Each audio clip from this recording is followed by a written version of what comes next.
Hai teman-teman, kembali lagi dengan Kram di sini. Kali ini saya akan melanjutkan cerita yang kemarin dengan judul Misteri Pohon Beringin. Cerita ini ditulis oleh Kak Ismayani.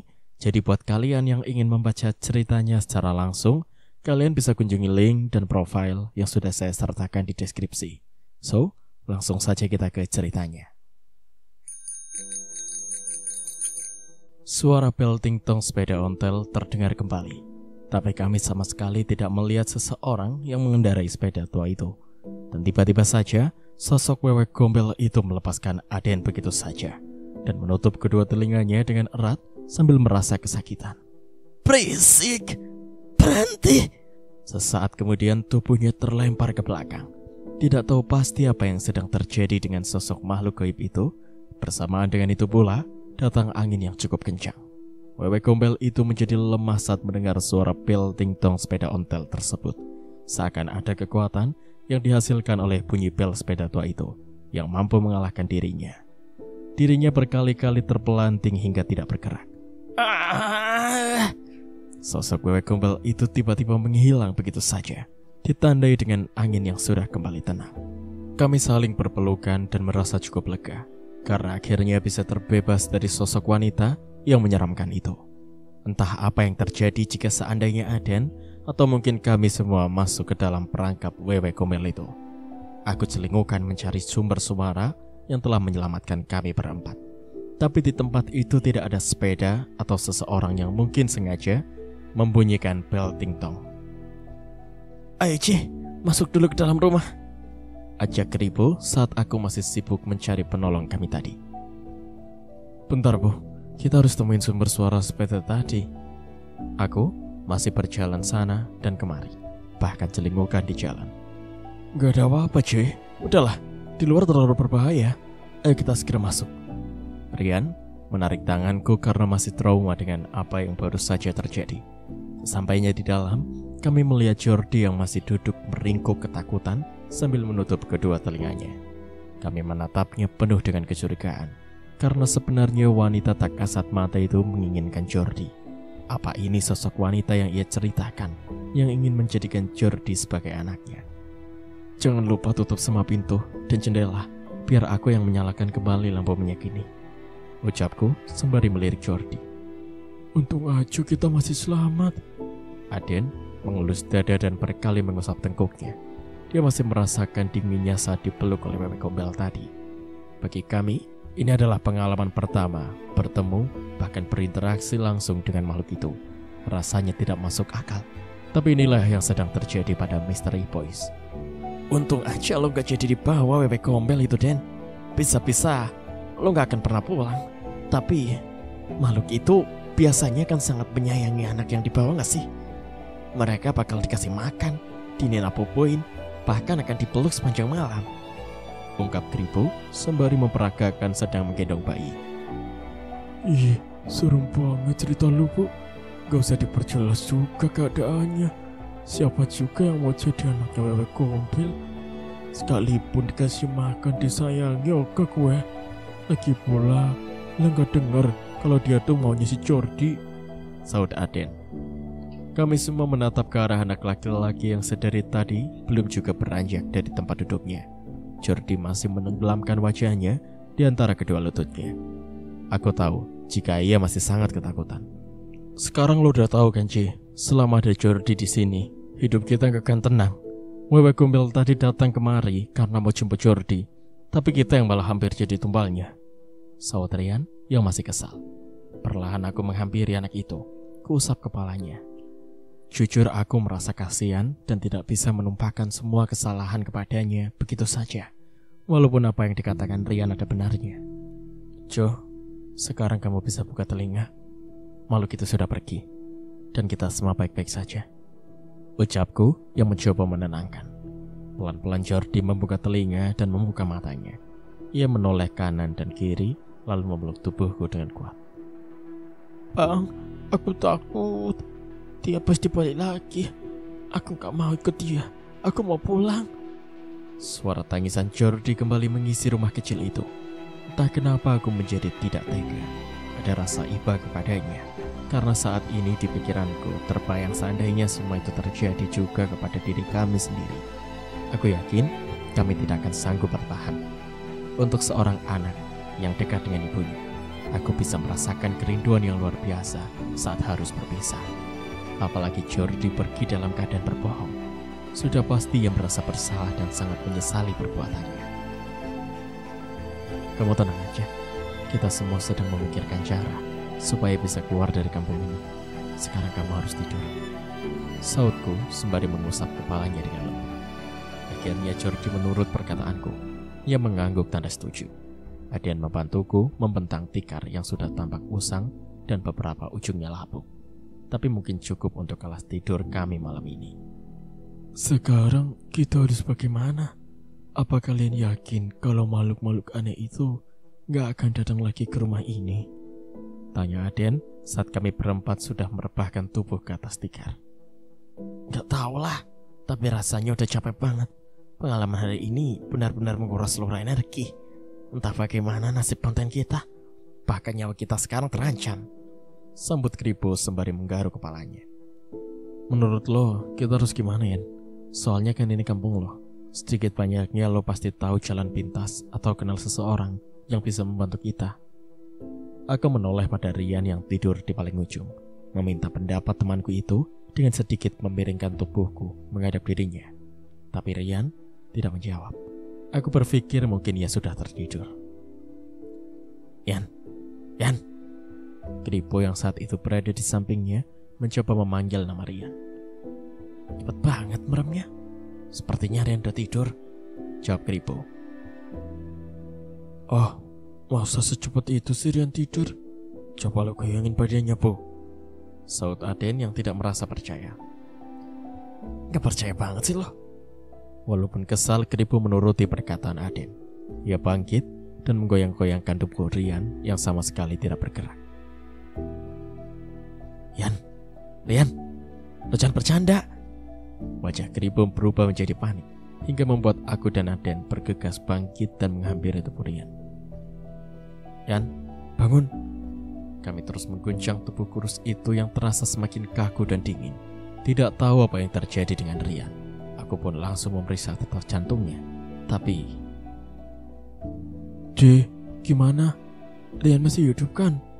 Tanya Aden yang sudah sangat ketakutan. Aku terduduk lemas, menerima kenyataan kalau Rian sudah tiada. Dan aku hanya bisa menggelengkan kepala sambil menangis. Kedua temanku tampaknya mengerti dengan isyarat yang aku berikan. Mereka berdua memeluk tubuh Rian sambil menangis. Sedangkan Jordi yang ikut terbangun masih ketakutan duduk di belakangku. Namun tiba-tiba sebuah keajaiban datang. Bagi seseorang yang baru terbangun dari koma, Rian menghela nafas panjang dan membuka kedua matanya. Lalu ia menatap wajah kami satu persatu. Rian, lu udah sadar? Tanya Aden sembari memeriksa dahi dan leher Rian. Lo kenapa, Yan? Kayak orang mati aja. Lo mau nakut-nakutin kita ya? Kribo yang kesal menepuk lengan Rian. Emangnya gue kenapa? Gue cuma ketiduran aja kok, jawab Rian yang kini telah sadar. Ketiduran gimana? Lo tadi udah kayak mayat, dingin, kaku. Kami pikir lo udah pergi selamanya. Impal Kribo yang ikut merasa kesal tapi tetap menangis. Lo yakin gak kenapa-napa, Yan? Tanyaku sembari menatap wajah temanku itu yang semakin hari semakin terlihat pucat. Iya, gak kenapa-napa kok. Mereka berdua aja nih yang berlebihan, jawab Rian sembari menunjuk ke arah Kribo dan Aden. Berlebihan gimana? Lo dipanggil sekali dua kali gak nyaut. Gue goyang-goyang sambil teriakin nama lo, juga belum bangun. Sampai tadi Jack periksa detak jantung lo dan dia bilang lo udah... pokoknya lo udah betul-betul buat jantung gue kayak mau copot, ungkap Kribo lagi dengan kesal. Udahlah, mungkin Rian cuma ketiduran dan gue yang salah mendiagnosa. Namanya juga di tempat seperti ini, kita bisa aja tertidur dan masuk ke dalam alam yang lain. Lebih baik tidurnya bergantian aja. Lo sama Din tidur duluan, biar gue sama Rian yang jaga. Nanti kalau kami udah ngantuk berat, baru kalian gantian yang jaga. Bagaimana? Tanya aku. Saran ini diterima oleh ketiga temanku. mengingat terlalu bahaya jika semua orang harus tidur bersamaan. Walaupun sebenarnya ada tujuan tersirat di balik saranku ini, dan ini menyangkut Rian. Di dalam keheningan malam, aku dan Rian masih terjaga.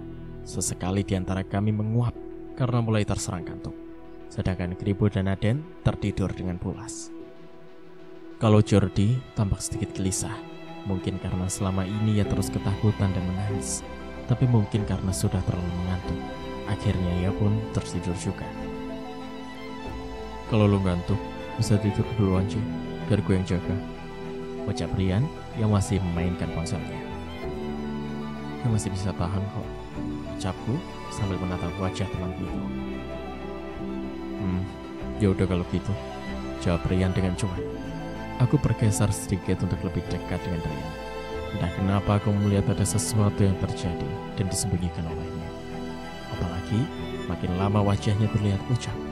Aku khawatir kalau ia sedang sakit, karena Rian tipe orang yang selalu menganggap enteng saat ia sedang sakit. Pernah sekali terjadi waktu kami mengikuti kegiatan kampus. Saat itu sebenarnya ia sedang demam, tapi tetap bersikukuh untuk ikut. Alhasil, pulang dari kegiatan kampus, ia pingsan dan akhirnya dilarikan ke rumah sakit. Dan aku gak mau hal seperti itu terjadi lagi. Rian selalu mempunyai cara untuk menutupi masalah dan kesedihannya. Ia adalah pribadi yang sabar dan jarang sekali marah-marah. Tapi sejak masuk ke kampung Beringin, Rian menjadi sosok yang berbeda. Pendiam, tapi di satu sisi mudah emosian dan seperti menyimpan sesuatu. Yan, apa lo baik-baik saja? Aku menepuk pundak Rian dengan perlahan sambil menatap wajahnya. Memangnya kenapa, Ci? Lo masih kepikiran soal kejadian tadi? Rian balik bertanya. Iya, apa lo gak sadar kalau wajah lo itu kelihatan pucat? Terus tubuh lo makin lama makin terasa dingin. Apa lo sedang sakit? Tanyaku lagi. Aku meletakkan tanganku ke dahi Rian, lalu berpindah untuk memegang tangannya. Semua terasa dingin, sangat berbeda dengan diriku yang terasa panas. Wajar aja lah, Ci. Siapa yang kuat mengalami kejadian seperti ini? Tujuan gue pulang kampung hanya mau merawat papa yang lagi sakit. Tapi sekarang kita malah kejebak di sini dan gak tahu apakah kita bisa kembali lagi. Apalagi ada kalian yang ikut gue pulang. Rasa bersalah semakin berkali-kali lipat. Coba aja gue gak ajak kalian ke kota kecil di ujung kampung itu. Gue yakin kita semua masih aman di rumah gue. Penjelasan Rian malah membuat aku merasa paling bersalah. Bagaimana tidak? Akulah yang memaksa semua temanku untuk meliput kampung Beringin ini sebagai isi konten dari vlog Mystery Boys. Enggak, Yan. Itu bukan kesalahan lo. Tapi justru ini salahnya kami. Terlebih gue. Gue lah yang udah memaksa Mystery Boys buat ikut meliput kampung Beringin ini. Sautku dengan menundukkan pandangan. Jujur, Ci, sebenarnya kampung Beringin ini gak sehoror yang gue ceritain. Tapi entah mengapa gue seperti gak mengenali kampung halaman gue sendiri. Gue benar-benar gak ngerti. Rian mengusap wajahnya dengan kasar. Aku melihat kebingungan di mata Rian. Pasti semua ini menjadi beban buat dirinya. Ditambah lagi, kami juga harus menyelamatkan Jordi, anak laki-laki yang tidak sengaja kami temukan di dalam rumah ini. Lo gak usah khawatir. Gue gak akan biarin satupun dari kita terluka. Kita datang sama-sama dan akan kembali bersama pulang, ucapku dengan penuh ketegasan dan dibalas oleh senyuman dari Rian. Sudah beberapa jam kemudian, tiba-tiba waktunya Kribo dan Aden bergantian jaga malam. Karena aku dan Rian sudah merasa mengantuk. Syukurlah, setelah kejadian itu, kami tidak lagi merasakan kehadiran makhluk astral hingga pagi menjelang. Kami terbangun karena mendengar suara pedagang yang sedang berjualan.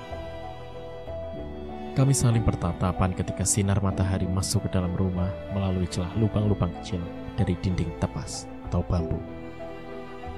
Gue lapar, boy. Rasanya mau mati nah lapar kayak gini. Aden mengeluh sembari memegangi perutnya yang terdengar keroncongan. Ia memang paling tidak bisa menahan rasa lapar. Dalam keadaan seperti ini lo yakin mau makan makanan yang mereka jual? Gimana kalau sebenarnya makanan itu mungkin dedaunan, belatung, atau mungkin daging busuk? Saut Kribo saat kami sudah duduk bersama. Ekspresinya terlihat jijik, membayangkan makanan yang ia sebut sendiri. Tapi kalau kita gak makan, gimana kita bisa bertahan? Gak peduli. Gue akan panggil penjual sarapan keliling itu. Karena lebih mementingkan perutnya, kami pun tidak bisa menahan Aden. Begitu pintu dibuka, suasana perkampungan terlihat seperti biasanya. Aku pun menarik kesimpulan jika siang hari penduduk akan terlihat normal, baik penampilan, sikap, bahkan mereka beraktivitas layaknya manusia. Tapi saat langit berubah menjadi gelap, pertanda jika hari mulai malam, mereka berubah menjadi makhluk astral. Atau mungkin mereka sama seperti kami, tidak berani keluar dari rumah. Karena penasaran, kami semua keluar, kecuali Jordi. Anak itu masih tertidur. Mungkin ini adalah hari terlelap bagi dirinya setelah sekian lama terkurung sendiri karena rasa takut. Lo makan apa? Tanyaku sembari menghampiri Aden yang tengah memakan sesuatu dan duduk di depan rumah. Ini ketuk terbuat dari singkong. Seenggaknya buat mengganjal perut. Gue gak peduli sebenarnya gue sedang makan apa. Yang terpenting saat ini tampilan makanannya masih terlihat normal dan rasanya enak. Jawaban Aden dengan lahapnya. Heran gue lihat lo, bisa-bisanya masih selera makan. Saut Kribo yang menggelengkan kepalanya saat melihat sikap Aden.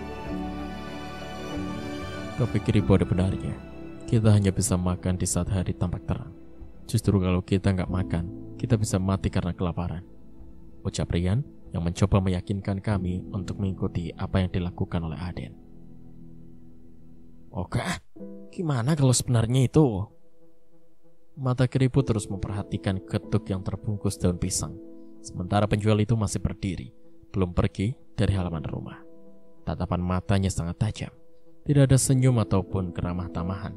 Hal ini persis dengan keadaan pertama kali saat kami bertemu dengan orang di kampung ini. Jangan aneh-aneh, Bu. Gimana kalau ibu itu tidak senang? Ucap Rian sembari berbisik. Tapi Yan, gue gak mau makan. Gue yakin itu bukan ketuk, tapi makanan makhluk astral. Jawab Kribo lagi. Tiba-tiba aku kepikiran untuk mencuri informasi dari penjual ketuk ubi itu. Perlahan aku pun mulai menghampiri dirinya. Maaf Bu, saya mau bertanya, apakah ibu tahu jalan keluar dari kampung ini? Tanyaku sambil melihat sorot mata yang tajam. Gak tahu, jawabnya dengan ketus. Tolong kami Bu, kami ini tersesat, ucapku lagi. Itu salah kalian sendiri, bukan salah kami. Siapa yang datang tidak akan bisa pulang. Setelah mendengar jawaban itu, aku segera kembali menghampiri ketika temanku yang sedang makan ketuk. Kita harus pergi sekarang, jangan tunda lagi, mumpung masih ada cahaya matahari. Ucapku dengan tergesa-gesa sembari bergegas pula membangunkan Georgie. Mereka bingung tapi tidak melakukan protes, dan sesegera mungkin kami pun pergi meninggalkan tempat itu. Yang harus kita lakukan hanya berbalik arah. Jika kemarin kita ke jalan yang semakin ke dalam, maka sekarang kita harus jalan yang ada di belakang kita. Jika jalan kaki, kemungkinan kita tidak akan sampai sesuai dengan waktunya. Jadi kita akan coba minta tolong dengan pengendara yang lewat. Penjelasanku terdengar masuk akal, sehingga ketiga temanku hanya tinggal mengikuti instruksi yang aku berikan. Tapi setelah lama menunggu, tidak ada kendaraan yang berbalik arah. Mereka semua menuju ke arah di mana adanya kota kecil penuh misteri itu. Sehingga kami dalam masalah yang besar. Apa sebaiknya kita nggak usah balik lagi ke rumah Rian? Kita langsung aja keluar dari kampung ini. Kribo sedikit berbisik ke telingaku saat kami akhirnya berjalan dengan langkah yang cepat.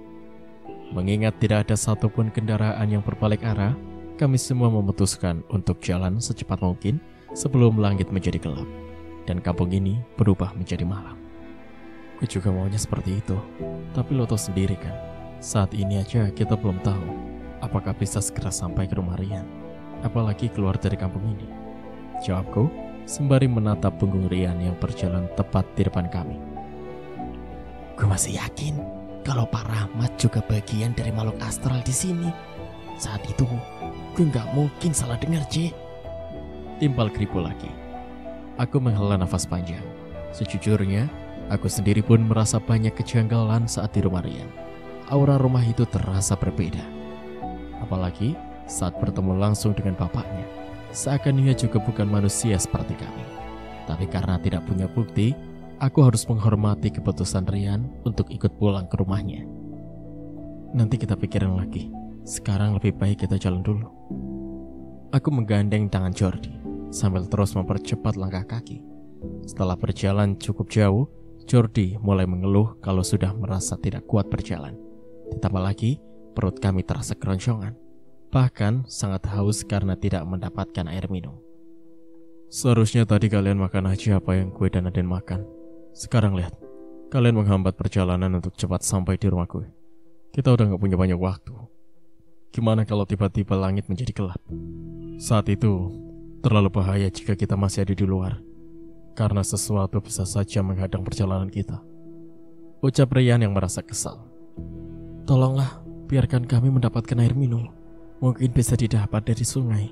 Setidaknya, minuman yang berasal dari alam lebih aman. Ayolah, Rian. Masa lo tega sih lihat kami seperti ini? Ucapku yang merasa lemah. Rian menatap wajahku, Kribo, lalu Jordi. Ia tampak masih kesal.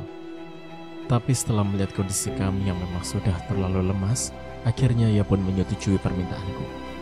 Rian mencoba mengingat di mana adanya sungai. Tidak lama kemudian, ia pun berkata, "Ikuti gue." Dengan sisa tenaga yang ada, kami masuk ke dalam hutan yang ada di dekat jalan. Agar tidak tersesat, Rian memberikan tanda di setiap pohon. Hal ini dilakukan agar kami bisa keluar dengan cepat setelah mendapatkan air minum. Ada berbagai macam perpohonan yang begitu rindang dan besar. Hawanya juga terasa begitu dingin. Angin semilir menambah kesan sejuk di hutan itu. Bahkan, ada banyak pohon buah-buahan dengan buahnya yang mulai matang di pohon. Ini semua sesuai dengan yang diceritakan oleh Jordi, kalau kampung ini memiliki kebun dengan segala macam buah. Kami semua terasa takjub dengan semua pemandangan ini. "Bang, aku mau makan buah pisang itu," ucap Jordi, kalau di depan kami terlihat setundun pisang matang yang masih utuh di pohonnya. "Abang akan ambilkan," ucapku tanpa ragu. Dengan langkah yang mantap, aku pun menjulurkan tangan untuk memetik satu buah pisang. Tapi seketika itu juga, tanganku seolah ditepis kasar oleh sesuatu yang tidak terlihat. Seakan ada sebuah pergerakan tangan yang begitu cepat. Aku celingukan, tapi tidak menemukan apapun. Karena merasa itu hanya halusinasi, aku pun kembali mencoba memetik buah pisang itu lagi. Tepisan itu lebih keras dari sebelumnya. Bahkan tanganku terlihat memar dan memerah. "Ada apa, Bang?" tanya Jordi yang masih menunggu pisang yang diinginkan olehnya. Enggak kenapa-napa. Tapi aku ragu memberitahukan kepada Jordi. Khawatir jika nantinya ia menjadi takut. Sehingga aku lebih memilih menyembunyikan tanganku yang telah memerah. Seketika itu juga aku menoleh ketika temanku yang sudah agak menjauh dari kami. Dan pada akhirnya aku putuskan untuk membatalkan mengambil buah pisang tersebut. "Jo, lebih baik kita minum aja dulu. Abang takut kita kehilangan jejak ketika teman abang itu. Nanti kalau kita sudah siap minum, baru kita ambil buah apapun yang kamu mau." Jordi terlihat sedih, tapi sesaat kemudian ia pun mengangguk. Mungkin tidak ingin membantahku agar bisa cepat menyusul Rian, Aden, dan juga Kribo. Aku pun menggendong Jordi dengan sisa-sisa tenaga yang kupunya. Tak lama kemudian, terdengar suara air mengalir. Ini pertanda sungai yang dimaksud oleh Rian sudah semakin dekat. "Kenapa sih, An? Lo gak bolehin gue buat ambil satu buah aja? Gue ngeces lo liat buah rambutan sebanyak itu. Mana buahnya rendah lagi." Aku mendengar keluhan Aden saat sudah kembali berjalan di belakang mereka. "Lo sadar kan kita lagi di mana? Kita belum tahu apakah sudah keluar dari kawasan kota kecil terkutuk itu atau belum. Jadi menurut gue, kita gak usah ambil apapun yang ada di dalam hutan ini. Takutnya ada yang punya," ungkap Rian sembari terus berjalan dan sesekali menyingkirkan ilalang yang menghalangi jalan dengan kayu kecil yang ia pegang. Dan hal inilah yang aku lupakan dikarenakan tidak tega melihat Jordi yang mengeluh karena kelaparan. Aku gegabah ingin memetik buah pisang tadi tanpa mengucapkan kata permisi. Karena hutan seperti ini pasti ada penunggunya. Lama-kelamaan aku merasa semakin tidak kuat dan akhirnya terjatuh. Sontak ketika temanku terkejut mendengar suara ambruk di belakang tubuh mereka. "Cih, lo kenapa?" Tanya Keribo yang saat itu posisinya paling dekat denganku. Cici pasti capek. Sepanjang perjalanan harus menuntun dan bahkan menggendong bocah ini. Gue juga bilang apa? Bocah ini cuma buat jadi beban buat kita. Ungkap Rian yang merasa kesal sembari melirik ke arah Jordi.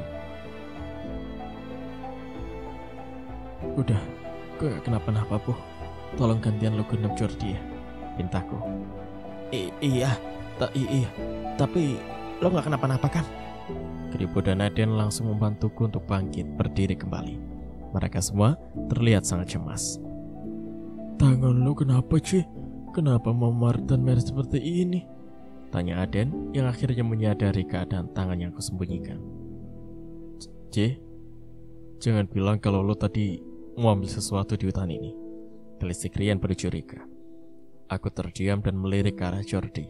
Anak itu menunduk, menandakan kalau ia takut dimari lagi, hingga aku putuskan untuk berbohong. Iya, gue lupa. Mungkin karena tergoda melihat buah-buahan itu, makanya main ambil aja. Tapi tiba-tiba ada sesuatu yang menepis tangan gue dengan kasar. Jawabku yang memilih berbohong. Rian terlihat kesal. Kalau bisa lupa hal semacam ini sih? Padahal biasanya lo yang paling teliti dan yang paling mengingatkan kita semua.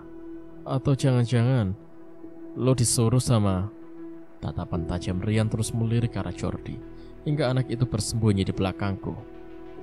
Oh enggak, itu kemauan gue sendiri. Jawab gue lagi yang mencoba menyelamatkan Jordi. Gimana nih? Semua tempat gak aman, apalagi hutan ini. Gue gak mau mati konyol di sini. Gimana kalau tiba-tiba ada siluman ular atau siluman harimau? Bisa habis kita dimakan mereka. Ucap Keribo ketakutan sembari memperhatikan ke sekeliling hutan. Jangan sembarangan ngomong, Bu. Lo bikin gue makin takut aja. Timbal Aden yang sama takutnya dengan Keribo. Tapi emang bener kan? Duh, gue benar-benar udah gak kerahan, guys. Gue rindu kehidupan kita yang dulu. Kalau Keribo lagi. Lebih baik kita cepat ke sungai itu. Dan setelah minum, kita bisa kembali melanjutkan perjalanan.